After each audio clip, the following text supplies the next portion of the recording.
మీ ఎలాంటి వ్యాపార ప్రకటనలకైనా వెంటనే మా ఛానల్ సంప్రదించండి. శ్రీ గురుభ్యో నమః, శ్రీ మహాగణపతి నమః. తులారాశి వారికి నవంబర్ నెల ఎలా ఉందని చూద్దాం. తులారాశి వారికి నవంబర్ నెల సానుకూలమైనటువంటి ఫలితాలు గోచరిస్తూ ఉన్నాయి. నెల మొదటిలో కన్నా కూడా ఈ రాశిలో ఉండేటువంటి వారికి 12వ తారీఖు నుండి చాలా అనుకూలమైనటువంటి ఫలితాలు గోచరిస్తూ ఉన్నాయి. రాశిలో ఉండేటువంటి వారికి జన్మరాశిలో రవిగ్రహ సంచారం అనేది జరుగుతుంది. ధనస్థానాల్లో కుజగ్రహ సంచారం జరుగుతుంది. ఈ రెండు గ్రహాలు అంత సానుకూలమైనటువంటి ఫలితాలు ఇవ్వట్లేదు. నెల మొదటిలో 12వ తారీఖు వరకు కూడా అంత అనుకూలంగా లేదు. 16వ తారీఖున రవి యొక్క మార్పు నీచ స్థితిలో నుంచి ధనస్థానంలోకి కుజుడితో కలవబోతున్నాడు. అదే సమయానికి 12వ తారీఖు దానికన్నా ముందు గురువు వక్రగతిలోకి మారబోతున్నాడు. వక్రగతిలోకి మారి రాజ్యస్థానాల్లో ఉచ్చ స్థానంలో ఉన్నటువంటి యొక్క గురువు పూర్వరాశి ఫలితాన్ని ఇవ్వగలుగుతున్నాడు. 12వ తారీఖు నుంచి భాగ్యరాశి ఫలితాన్ని ఇవ్వగలుగుతున్నాడు.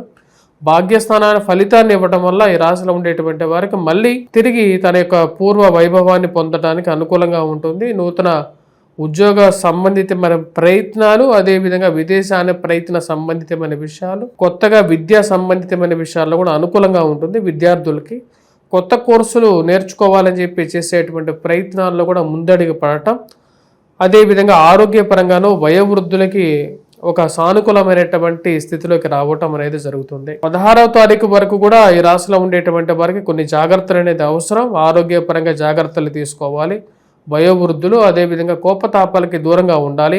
ప్రతి విషయానికి ఎక్కువగా ఎక్స్పెక్టేషన్స్లు ఎక్కువగా ఆలోచించి ఆ యొక్క స్థితికి చేరుకోలేనప్పుడు మానసికమైనటువంటి బాధనికి లోనవ్వకుండా ఉండడానికి ఎక్కువగా ప్రయత్నం చేయండి.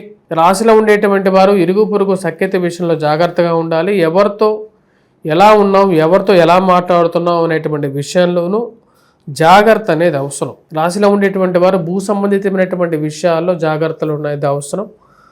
ఇరుగు పొరుగు సఖ్యత విషయంలో కోపతాపాలకి దూరంగా ఉండండి. అదేవిధంగా ఫైనాన్షియల్ రొటేషన్ విషయంలో సానుకూలమైనటువంటి ఫలితాలు గోచరించట్లేదు. ఇవ్వవలసినటువంటి వారు డబ్బులు గురించి ఎక్స్పెక్టేషన్ చేయడం, వారు సరైనటువంటి సమయానికి డబ్బులు ఇస్తారో ఇవ్వరో అనేటువంటి ఒక ఆలోచన, మీమాంస అనేది ఎక్కువగా వెంటాడే విధంగా ఉంటుంది. ఈ రాశిలో ఉండేటువంటి వారికి గురువు సానుకూలమైనటువంటి స్థితిలో ఉన్నాడు. లాభస్థానంలోకి ప్రయాణం చేయబోతున్నాడు. భాగ్యస్థానంలోకి ప్రయాణం చేయబోతున్నాడు. వక్రగతిలోకి మారాడు. 12వ తారీఖు నుంచి మారబోతున్నాడు. అప్పుడు యోగకారకమైనటువంటి ఫలితాలు అనేది పొందబోతారు.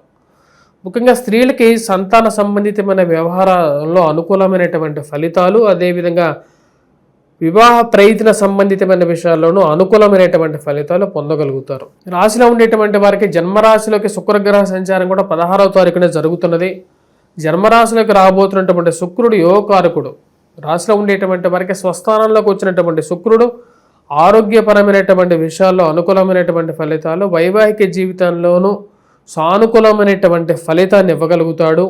మానసికమైనటువంటి ఆనందాన్ని, మానసికమైనటువంటి సృజనాత్మక శక్తిని, చైతన్య శక్తిని ఇవ్వగలుగుతాడు. జన్మరాశిలో శుక్రగ్రహ సంచారం అనేది స్వస్థానం. ఎందుకంటే జన్మరాశాధిపతి శుక్రుడు జన్మరాశిలోకి రాబోతున్నాడు.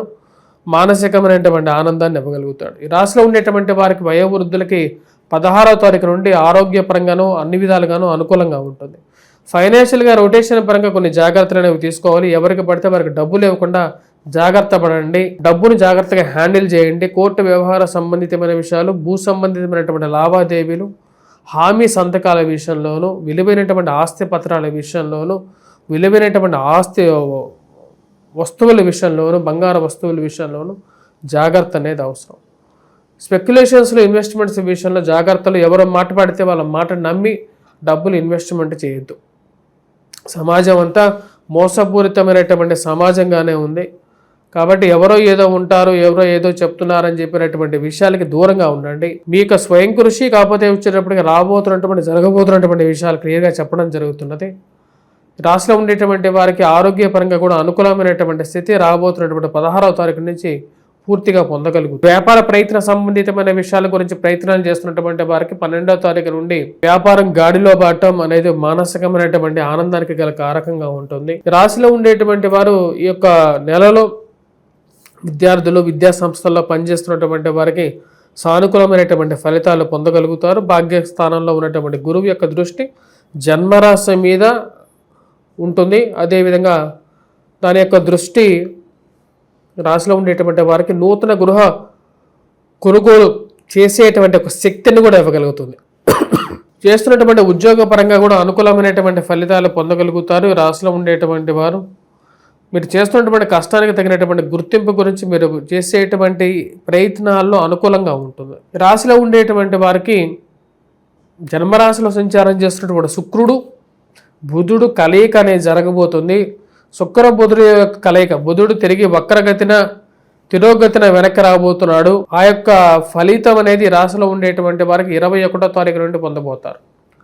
జన్మరాశిలో శుక్ర బుధుల యొక్క కలయిక నారాయణ యోగాన్ని ఇవ్వగలుగుతుంది.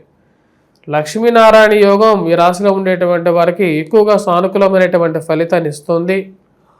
ఆరోగ్యపరంగానూ అనుకూలమైనటువంటి ఫలితాలు అనేది పొందగలుగుతారు. జన్మరాశిలో శుక్రుడు బుధుడు యొక్క కలయిక, రాశిలో ఉండేటువంటి వారికి ఈ యొక్క 2 గ్రహాల కలయిక ఫైనాన్షియల్గా రిటర్న్స్ అనేది బాగా పొందగలుగుతారు. స్పెక్యులేషన్స్ ఇన్వెస్ట్మెంట్స్ పరంగా మటుకు దూరంగా ఉండాల్సినటువంటి ముఖ్యమైనటువంటి సూచన.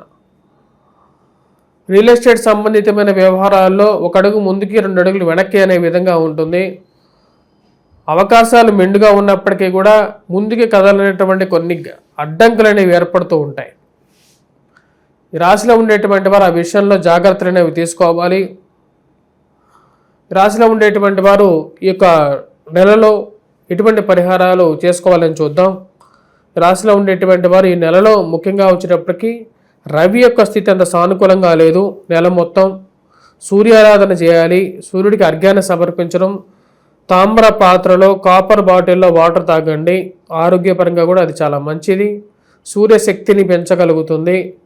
అదేవిధంగా వచ్చేటప్పటికి కుజగ్రహం మంత్ర జపం చేసుకోవటం, హనుమాన్ చాలీసా పఠించడం, హనుమాన్ దేవాలయ దర్శనం చేసుకోండి. సింధూరాన్ని స్వామివారికి సమర్పించి నివేదనగా తీసుకొని అది ప్రతి రోజు ధరించండి. అది సానుకూలమైనటువంటి ఫలితాలు ఇవ్వగలుగుతాయి. కార్తీక మాసం అంటేనే శివారాధనకి, శివ ఐక్యానికి, శివ జాగృతకి మూల బిందువు. ఈ యొక్క మాసంలో శివారాధన చేసుకోండి. శివ వటవృక్షం, ముఖ్యంగా రాగి వృక్షం కింద చేసేటువంటి దీపారాధన అనేది ఎంతో ప్రాముఖ్యత అనేది కలిగి ఉంటుంది. ముఖ్యంగా ఎందుకని రాగి వృక్షానికి ప్రాముఖ్యత అంటే దక్షిణామూర్తి తన జ్ఞాన వృక్షం అని, ఆ జ్ఞాన వృక్షం మీద కిందే కూర్చొని ఉంటాడు దక్షిణామూర్తి. ఆ దక్షిణామూర్తి మనకు పూర్తి జ్ఞాన స్వరూపుడు. ఆయనకి అభిషేకం చేయండి. స్వస్తి.